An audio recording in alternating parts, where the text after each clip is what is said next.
Hello guys, in this video I'm going to show you how to turn off sound effects on the Frozen City application. But first of all, I just want to mention, please don't forget to subscribe to our channel, because at 100,000 subscribers we are going to show you our YouTube revenue statistics and growth strategy, how to make money online. So let's jump into it. First of all, open the application on your device.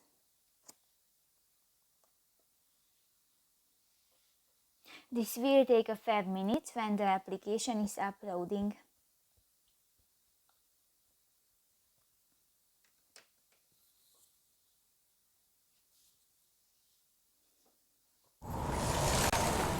Click to the settings icon at the right side of the screen, and in the settings section you can find the second option, the sound.